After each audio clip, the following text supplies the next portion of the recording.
Բարի օր իմ շատ սիրելի հեռուստադիտողներ, Կոտայք TV-ի եթերում բարի լույս ծրագիրն է։ Ձեզ համար տաղավարում աշխատում եմ ես, Ալիտե Եղիազարյանս։ Այսօր ուրբաթ է, շատերի սիրած օրը, քանի որ այսօր աշխատանքային շաբաթվա վերջին օրն է։ Առաջարկում եմ այսօր էլ լավ աշխատենք, որպեսզի առջևում ունենանք երկու հիանալի հանգստյան օրեր։ Ես շնորհակալություն եմ հայտնում մեզ նոր միացած անձանց, իսկ այն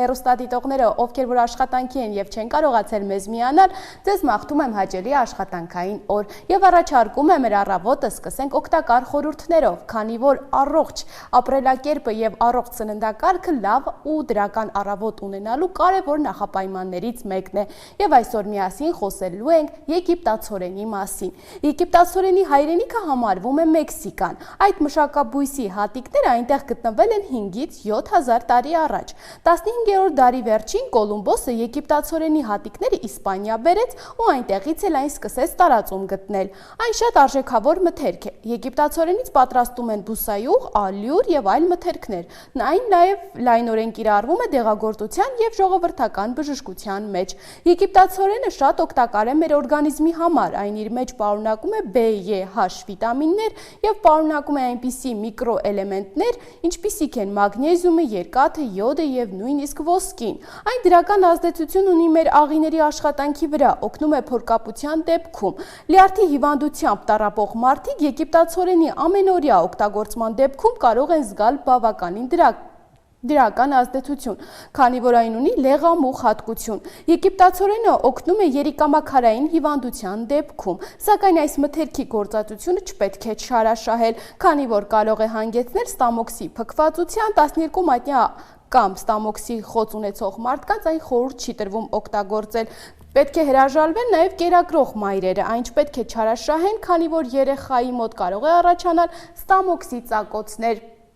Այսքան օգտակար խորհուրդների եւ եգիպտացորենի մասին, իսկ ես հիմա առաջարկում եմ լսենք երաժշտություն եւ կարծում եմ, որ տեսահոլովակը դիտելուց արդեն պարզ կլինի, թե ով է այսօրվա մեր տաղանդավոր հյուրը։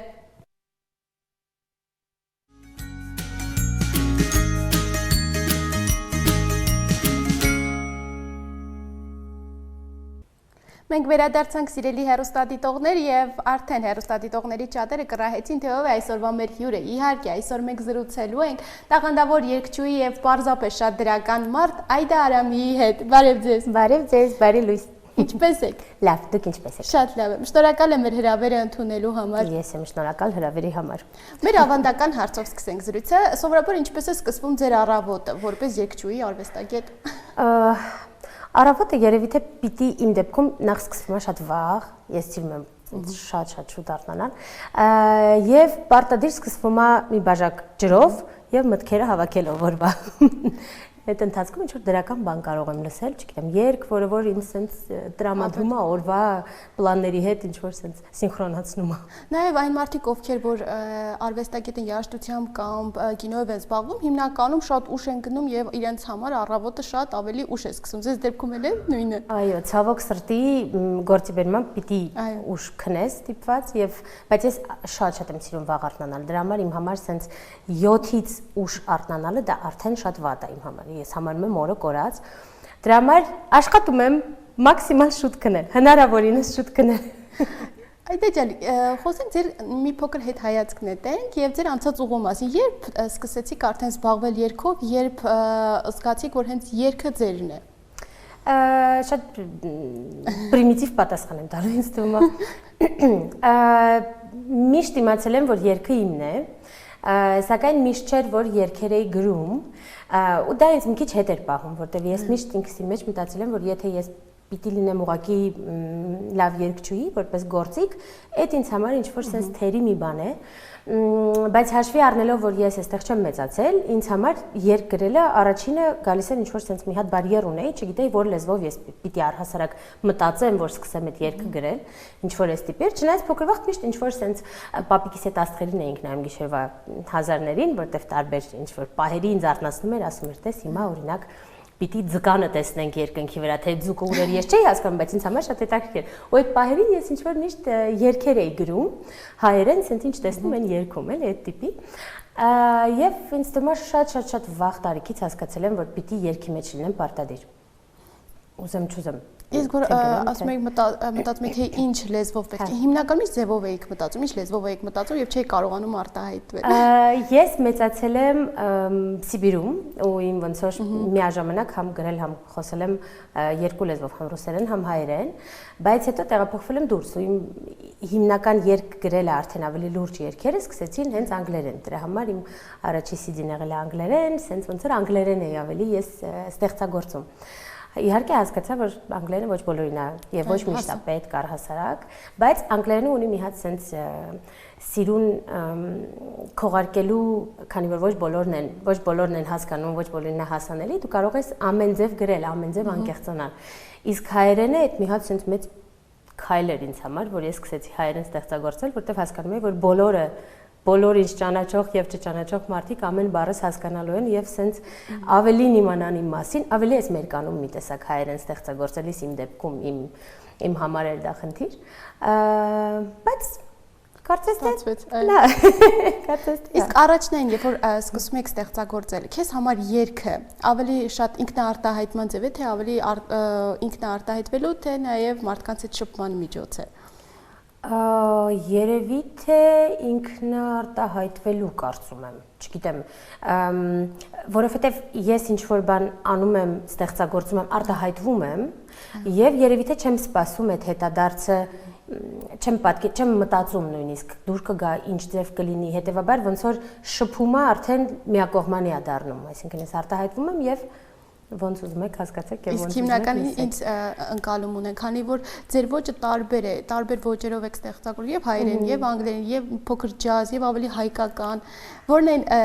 հիմա ավելի շատ հավանում լսում ձեր ստեղծագործություններից։ Ինձ թվում է քիչ առաջ դրած երգը ցենց ամենա ճիշտ ես եմ, նախ շատ ցենց իմ մասին է։ Տենց փոփրոկոտ ինչ որ վիճակն է, որ ես ինձ երևի ավելի բան եմ մի տեսակ ինձ եմ զգում ճիշտ ձևի, հա։ Էթնիկա էլ եմ իհարկե ավելացրել, էթնիկան արդեն սենց հումորային ինչ որ բաներ են, որոնք կրկին ես եմ, չեմ կարող, քանի որ սենց ինչ որ սենց բազմա կողմանի բաներ ունի ինձ թվում է յուրաքանչյուր աղջիկ իր մեջ։ Հետևաբար ստացվում է, որ այդ ինքնա ինչ որ քմծիծաղները էթնիկական իմ մասին են կրկին, այս փոփրոկը անկեղծ եւ խորը գրած կրկին իմ մասին է, նայած ում հետ նայած որ պահին, դրա համար չեմ էլ կարող ասել, որ ոչնա ավելի իմ մասին, ավելի հոգեհարազատ։ Նաև մենք շատ ենք լսում, որ հիմնականում երաժիշտները, ովքեր որ ստեղծագործում են առաջին հերթին հանդիսատեսի համար, որ լսելի լինեն։ Դուք ձեր ոճի մեջ մնայուն եք, թե նաև փոփոխվում եք եւ փորձում եք ժամանակի պահանջներին էլ հարմարվել։ Ժամանակի պահանջներին միանշանակ ոչ, դա շատ վատ է, կոմերցիոն տեսանկյունից դա շատ վատ է, բայց մի հատ sense երևի մի բան ունեմ իմ մեջ, որ եթե ես եմ ստեղծագործող այս բանին, եթե ես եմ այս երգը գրում ու ինձ պիտի լսեն, որպեսզի ինձ ճանաչեն, ինձ հասկանան, ես ոնց կարող եմ գրել այն, ինչ որ ինձանից ուզում են լսեն, չէ, որ դու պետք է արդեն քեզ ցույց տես։ Այստեղ գալիս է արդեն առաջնահերթ պրիորիտետը պիտի դնես, հասկանաս ինչ ես ուզում, եթե այդ պահին քեզ պետք է գրել որևէ բան, որ փող գումար դրանով վաստակես կամ որևէ բան, այդ գրի վաճառի ինձ թվում է տենց ավելի ոնց որ ճիշտ է։ Կան ես երգեմ, որովհետև այն մարդիկ օրինակ, որ ինձ սիրում են, բայց թող երգով, օրինակ չեն հասկանա թե ես ինչ կոմերցիա եմ արել ես կամ սա ինչ է փորձել գրի մեկը իր մոտ չի ստացվում, հազար մի մարդկա որ ավելի լավ կոմերցիա է գրում։ Ստացվում է որ համ դու քո լսարանն ես ինչ որ առումով դավաճանում համ ինքդ քեզ, համ էլ մեկը այն ձև չի ստացվելու, որ ձև որ պատկերացնում էիր կամ նպատակ ունեիր։ Իսկ այս ոճերով լինում է լսարան գտնել։ Ոճերով մեր քանի որ շուկան շատ պստիկ է, մեր մոտ առհասարակ լսարան գտնելը շատ դժվար է, որովհետև կա մի հատ մեծ լսարան, կոնկրետ տեսակի երաժշտության, ու կա մի փոքր լսարան, որը որ այս դեպքում արդեն բաժանվում է տարբեր sense տարբեր տեսակների մեջ, էլի, այդ թվում նաև իմ։ Ինքը շատ sense դժվար եւ նպատակասլաց երևի թե աշխատանք է, չգիտեմ, եթե չես պլանավորում ինչ-որ ձևով փոխվել եւ անել այդ մեծ մասի երաժշտությունը կամ չես կարող, ապա շատ երկար գլուխը տալու ես պատով։ Նաև բացի այդ հարմարվելուց հատկապես շոու բիզնեսում եւ երկարվեստում եւ կա մրցակցություն եւ նաև ոլորտը շատ եւ զարգացած է եւ նաև ինչ որ առումով մրցակցություն կա։ Հանդիպել եք նաև այդպիսի խնդրի, որ ինչ որ մեկի հետ բնականաբար միշտ ամեն քայլում այո դա շատ դա կրկին մարդու տեսակից է գալիս հիմա այդ տենց դրվել է երևի դարերի վեր, որ պետք է մրցակցություն լինի եւ մի տեսակ իրար ճմկտելով առաջ գնալ։ Մի բան ունեմ կրկին իմ մեջ, որ համ խանգարում է, որովհետեւ ես այդ առումով այդ աստիճան բան չեմ վայ, նենց հանենք ես առաջինը հասնեմ այստեղին կամ ես առաջինը, ասենց ինչ որ այդ տիպի մրցակից չեմ, գլուխներով մրցակից չեմ կոպիտ ասած, դա համ խանգարում է, համ մի ուրիշ կողմից ես գիտակցում եմ, որ եթե այս բաժակը ես չվերցրեցի, այդ պահին դուք վերցրեցիք, չի նշանակում, որ եթե դուք չվերցնեիք, ես վերցնելու էի ու խմեի, կարող է չստացվեր իմ մոտ վերցնել կամ չստացվեր դա խմել, չէ՞ որ հետո նույն բանը կարող ենք մենք միաժամանակ անել ու լրիվ տարբեր կետերի հասնենք ու լրիվ տարբեր ձևի արդյունք ունենանք ու տարբեր ֆակտորներ կան էլ ինչ որ հարցի շուրջ հասնելու ճիշտ տեղի այդ չես կարող տենց ասես որ կողքինիդ խորտակեցի պարտադիր դու գնաս առաջ բայց շատ է ամեն քայլափոխի ու դա պիտի երևի սենց շատ չգիտեմ ինչ տիպի մարդ լինես որ վրա չազդի Նաև այս դեպքում, երբ որ մարդիկ այդ բնավորության գիծը չունեն, շատ անգամ տեսնում են, որ կա մրցակցություն եւ թողնում են, այսպես ասած, այդ ուղին, որ եղել են դեպքեր, որ այդ հուսահատության ժամանակ նաև դուք որոշեք, որ ձերը չի եւ թողնեք երկարվեստը, մտածեք, որ չեք կարող առաջ։ Ես ինձ թվում է օրական 100 անգամ մտածում եմ, որ վերջ, այլևս սա չեմ անելու, սենց չեմ անելու, ես իրականում սենց շատ խորքում ես ինձ համար արդեն կարծես թե որոշել եմ, որ ես ուզում եմ գրել երգեր, ինչպես որ անում եմ, գրում ես երգեր, որոնք որ դու գրում ես քո համար, գրի, նկարի ինքդ ամեն ինչ sense ինքնուրույն արա, թե ինչ արձագանք կունենա ու ինչ քանակի, այդ արդեն ոնց որ թող ինքը աշխատի, ոնց կաշխատի։ Ոչինչ դու ոչ մարով չես կարող ազդել դրա վրա։ Իսկ քո համար որպեսի երևի թե տենց ոչ մի ներդաշնակ մնաս, չխենթանաս ինչ որ առումով, ուղղակի փակվես, գրես քո երգերը կամ անես ինչ որ արանժներ, ձայնագրություններ եւ այլն, ոնց որ դա լինի քո մաքսիմալ շփումը այդ ասպարեզի հետ ու այդ ոնց ճիշտ արտահայտվում որ ճիշտ լինի։ Երևի թե ոնց որ համ դու քեզ հետ ես պահում այդ ամենից, համ դրա հետ մեկտեղ դու ունես քո աշխատանքային ոլորտը, որը կարծես թե օգուտից բացի ոչ մի վատ բան չի բերել, էլի, որպեսզի տենց իզուր կմճտոցիներ չլինեն, համ դրա հետ մեկտեղ դու մեկը քո երաժշտությունը անում ես, այսինքն եթե դա չի, չգիտեմ, 3 միլիոն 3 րոպեում չի նայել, դա չի նշանակում, որ այդ երգը ինչ որ մեկին այդ պահին անհրաժեշտ չէր կամ էլ, որովհետև առհասարակ ես կարծում եմ, որ երաժշտությունը այն բանն է, որ պիտի կամ բուժի, կամ օգնի, կամ ավելի ուշ տա, կամ ավելի չգիտեմ, բրդի քեզ առաջ, ինքը պիտի ինչ որ որևէ բան պիտի ասի, ու դա պարտադիր չի լինի մենակ ես քեզ սիրեցի, թուշիկներդ սիրուն էին, դա պիտի լինի ինչ որ մի քիչ ավելի, մի քիչ տակը էլի ասելիք ունենա։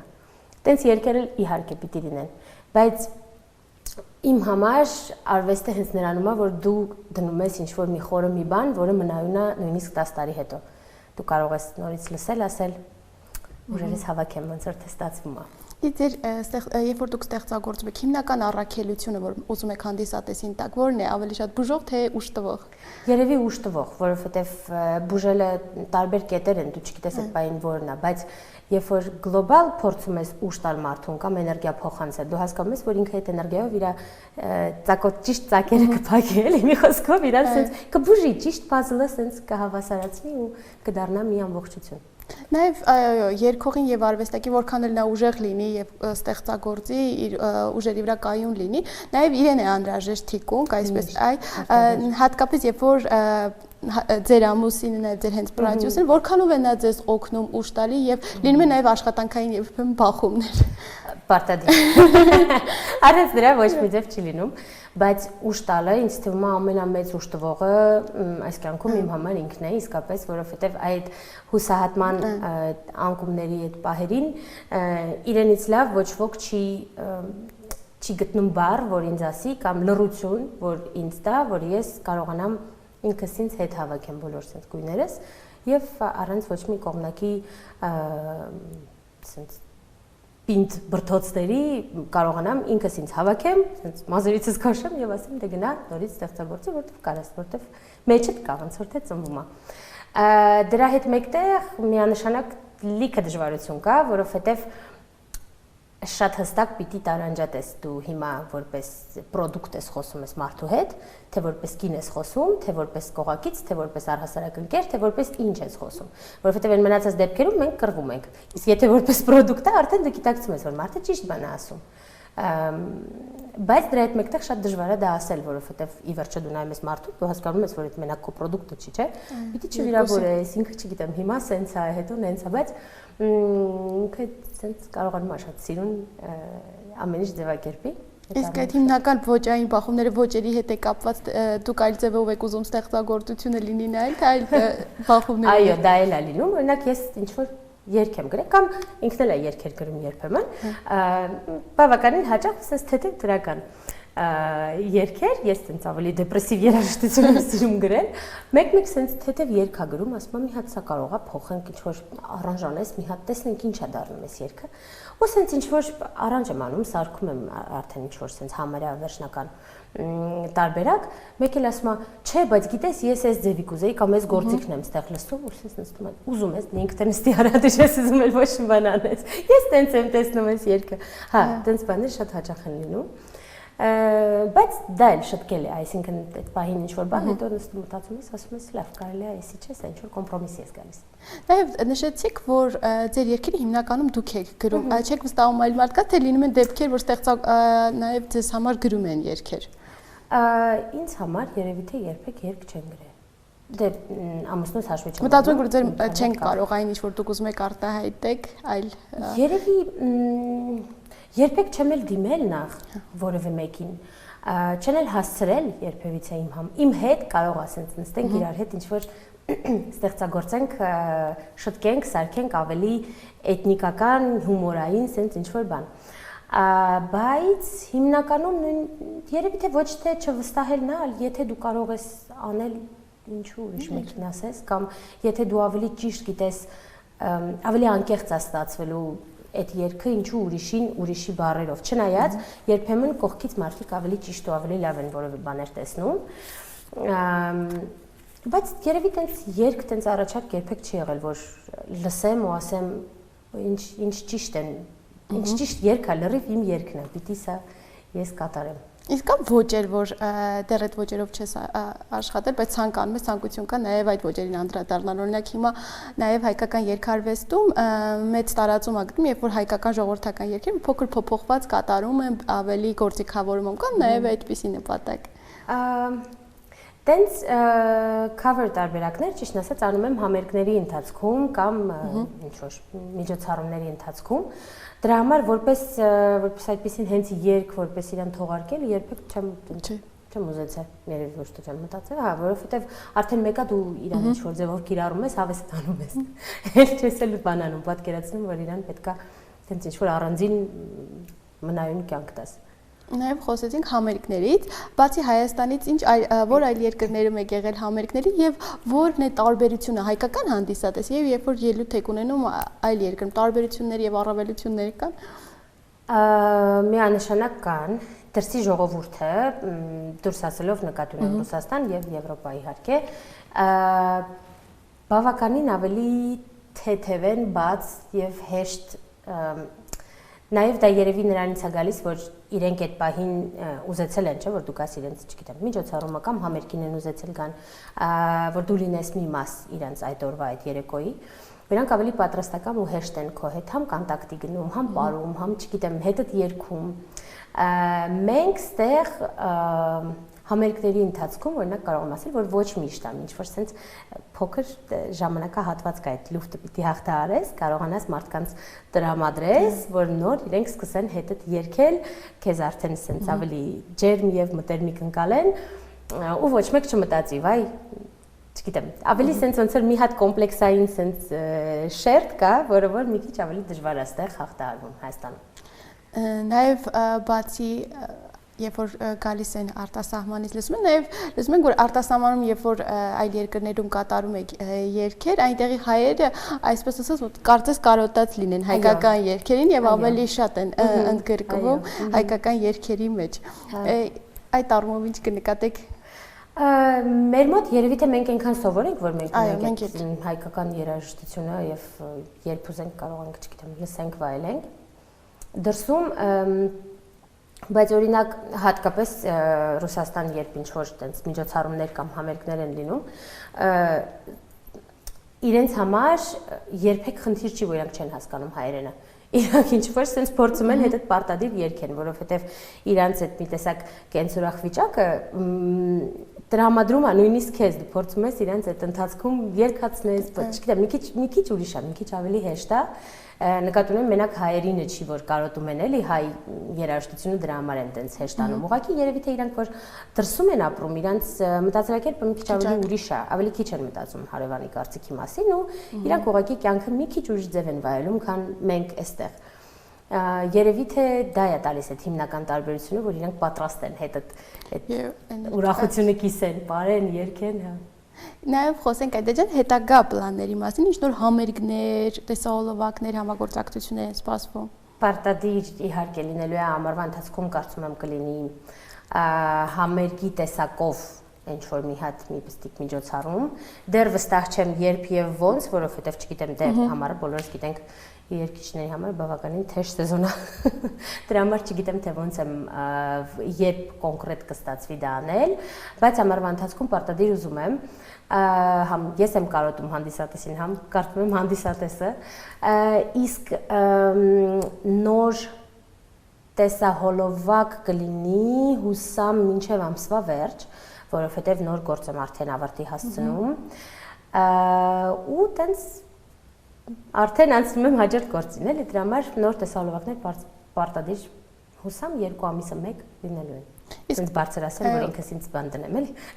արագանը։ Իսկ հնարավոր է նաև համագործակցություն լինի, օրինակ բենդերի հետ կամ երգիչների հետ։ Բենդերի հետ համագործակցում եմ, այս ներկա պահին համագործակցում եմ նախ ես ունեմ իմ փոքր բենդը, որը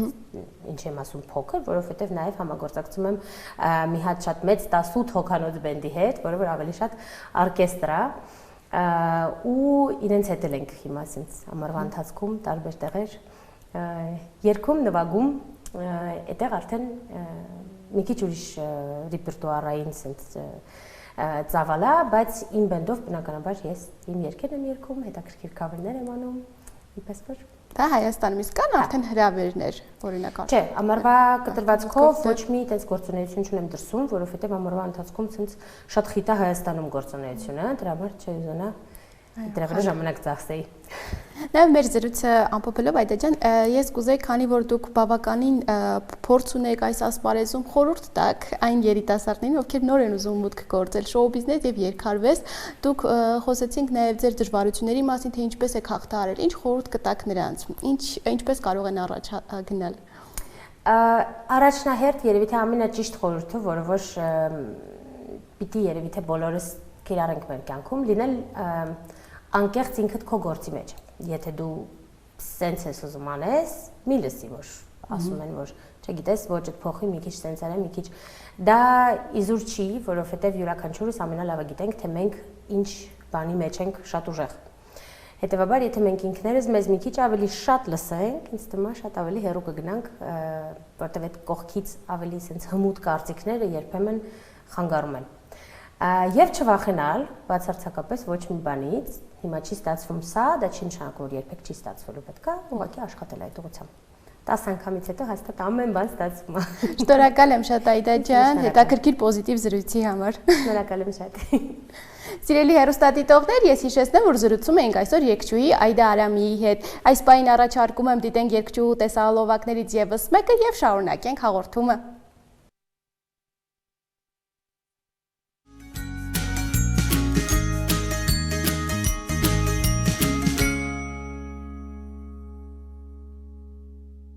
Հարգելի հեռուստադիտողներ, մենք շարունակում ենք թողարկումը եւ ասեմ, որ այսօր է ծնվել նաեւ աշխարհահռչակ ծանրամարտիկ Յուրի Վարդանյանը։ 1978-ից 1981 թվականին ճանաչվել է աշխարհի լավագույն ծանրորդ, սահմանելով 43 աշխարհի ռեկորդ։ 1970 թվականից իր հորեղբոր Սերգեյ Վարդանյանի ղեկավարությամբ Յուրի Վարդանյանը լրջորեն սկսում է զբաղվել ծանրամարտով։ 1975-ից 1976 թվականներին դարձել է աշխարհի եւ Եվրոպայի պատանեկան չեմպիոն 75 կիլոգրամ քաշային կարգում։ Իր առաջին խոշոր նվաճմանը Յուրի Վարդանյանը հասավ Մոսկվայի օլիմպիական խաղերի ժամանակ, հանդես գալով 82.5 կիլոգրամ քաշային կարգում, նվաճելով ոսկե մեդալ եւ սահմանեց ռեկորդ՝ միջին քաշային կարգում բարձրացնելով 400 կիլոգրամ։ Հաջորդ տարիների ընթացքում Յուրի Վարդանյանը շարունակում էր մնալ իր քաշային կարգում անգերազանցելի։ 1985 թվականին Յուրի Վարդանյանը հաղթեց աշխարհի առաջնությանը։ Նա նույն թվին ընտրվել է հայկական ԽՍՀՄ գերագույն խորհրդի անդամ եւ սկսել զբաղվել քաղաքական գործունեությամբ։ 1991 թվականին մեկնել է Ամերիկայի Միացյալ Նահանգներ, որտեղ էլ բնակություն է հաստատել։ Այնտեղ ակտիվ զբաղվել է մարզչական եւ հասարակական գործունեությամբ։ Նա մարզել է նաեւ իր տղային Նորայր Վարդանյանին, որը 2008 թվականին դարձել է ծանրամարտի ԱՄՆ-ի չեմպիոն 95 կիլոգրամ քաշային կարգում։ Սիրելի հեռուստադիտողներ, հիմա հերթը մշակութային փոքրիկ ճամփորդության կանգառն է։ Այսօր մենք միասին այցելելու ենք Հարավային Ամերիկայի սրտում գտնվող մի երկիր, որի մասին քիչ է խոսվում, բայց որի պատմությունը արժանի է ուշադրության։ Եկեք միասին բացահայտենք մի երկիր, որտեղ հին ժողովուրդների ժառանգությունը միաձուլվել է իսպանական գաղութային անցյալին, ստեղծելով հարուստ մշակութային ներկապնակ։ Հիմա այսօր առաջարկում եմ միասին ծանոթանանք Պարագվայի հետ։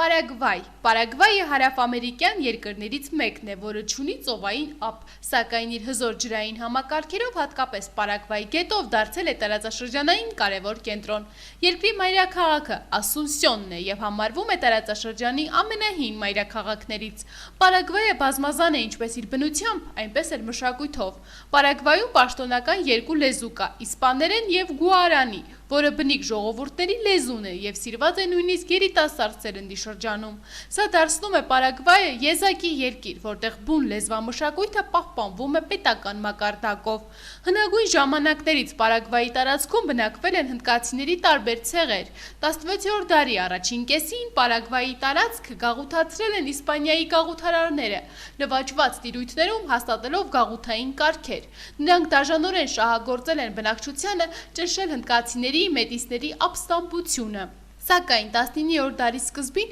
Իսպանիայի դեմ գաղութների անկախության պատերազմն ընդգրկեց նաև Պարագվայը։ 1811 թվականին Ասունսիոնի ապստամբությունն ավարտվեց Պարագվայի անկախության հռչակումով։ Պարագվայի ընդերքը հարուստ է ուրանի երկաթի հանքավայրերով։ Կլիման արևադարձային է, խոշոր գետերն են Պարանան եւ Պարագվայը։ Երկրի տարածքի 50%-ից ավելի զբաղեցնում են մշտադալար անտառները։ Կենդանական աշխարհը հարուստ է, բնորոշ են գետակինջը, զրահակիրը եւ կատվառույցը, շատ են թռչունները։ Բնակչությունը մշակում է եգիպտացորեն, ցորեն, ծխախոտ եւ թեյ։ Կա տեքստիլ ծխախոտի, շաքարի, ալկոհոլային եւ ոչ ալկոհոլային խմիչքների արտադրության ձեռնարկություններ։ Պարագվայի ժողովրդական արվեստում զուգորդված են իսպանացիների եւ հնդկացիների ազգային ավանդույթները։ Չնայած պատմական դժվարություններին, քաղաքացիական պատերազմներին եւ բռնատիրությունների անցյալին, Պարագվայը այսօր պայքարում է ավելի արդար, բաց ու կրթված հասարակություն ստեղծելու համար։ Նրա երիտասարդությունն ակտիվ է մշակույթում, արվեստում եւ սոցցանցերում, ձգտելով համաշխարհային քարտեզին նորովի ներկայացնել իրենց երկիրը։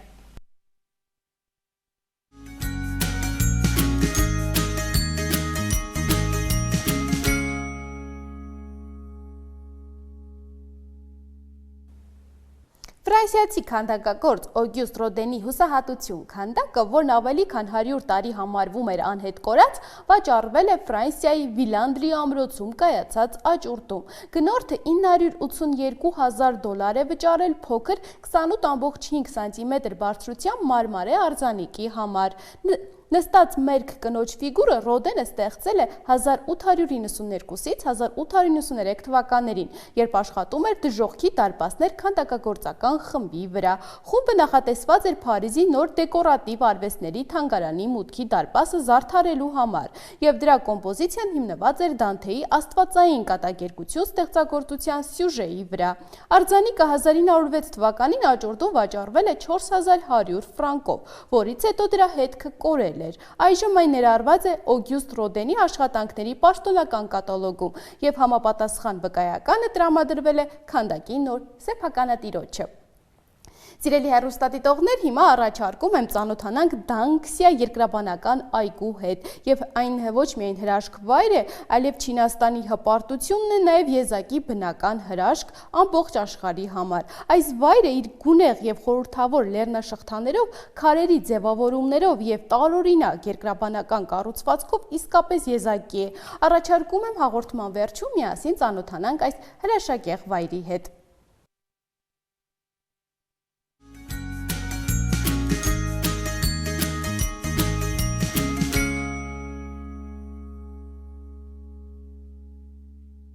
Դանգքսիա, որը հայտնի է որպես Դանգքսիա լանդշաֆտային երկրաբանական այգի, գտնվում է Չինաստանի հարավային Գուանդուն նահանգի Շաոգուան քաղաքում։ Այն համարվում է երկրի ամենահայտնի երկրաբանական և էկոլոգիական պարկերից մեկը, իր յուրահատուկ կարմիր ժայռապատկերներով, հարուստ կենսաբազմազանությամբ և մշակութային ժառանգությամբ։ Դանգքսիայի լանդշաֆտը ձևավորվել է մոտ 100 միլիոն տարի առաջ, երբ տարածքը եղել է հսկայական հին լիճ։ Տեկտոնիկ շարժումների, քամու և ջրի էրոզիայի արդյունքում լճի նստվածքները վերածվել են կարմիր ավազաքարերի, ստեղծելով Դանգքսիա լանդշաֆտը։ Այս յուրահատուկ ձևավորումները հետագայում ճանաչվել են որպես Դանգքսիա լանդշաֆտ, անվանվելով հենց այս տարածաշրջանի անունով։ Դանգքսիան ընդգրկում է շուրջ 290 քառակուսի կիլոմետր տարածք, ընդգրկելով ավելի քան 380 ժայռապատկերներ։ Այստեղ կարելի է տեսնել նաև հայտնի քնած գեղեցկուհի ժայռը իր առանձնահատուկ ձևով։ Դանգքսիայի յուրահատուկ լանդշաֆտը ստեղծել է կղզու էֆեկտ,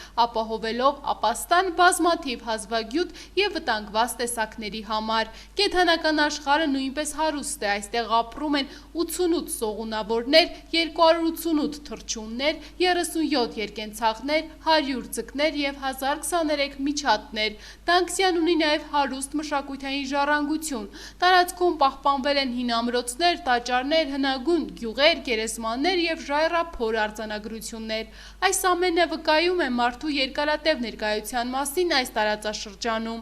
Դանգքսիան ընդգրկվել է ՅՈՒՆԵՍԿՕ-ի համաշխարհային ժառանգության ցանկում 2010 թվականին որպես Չինաստանի Դանգքսիա համաշխարհային ժառանգության մաս։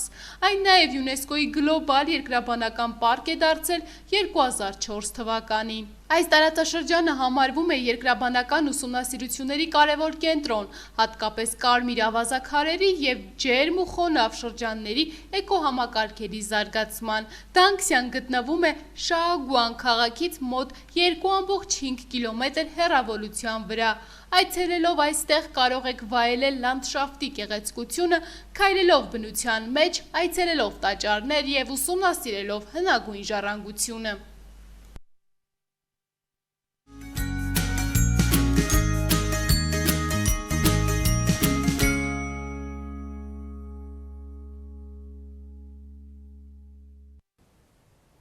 Հարգելի հեռուստադիտողներ, այսօրվա համար նախատեսել էինք այսքանը։ Շնորհակալ եմ, որ հետևում էիք մեզ։ Ձեզ մաղթում եմ հաճելի աշխատանքային օրվա շարունակություն և այնուհետև հաճելի հանգստյան օրեր, իսկ մենք արդեն կհանդիպենք երկուշաբթի։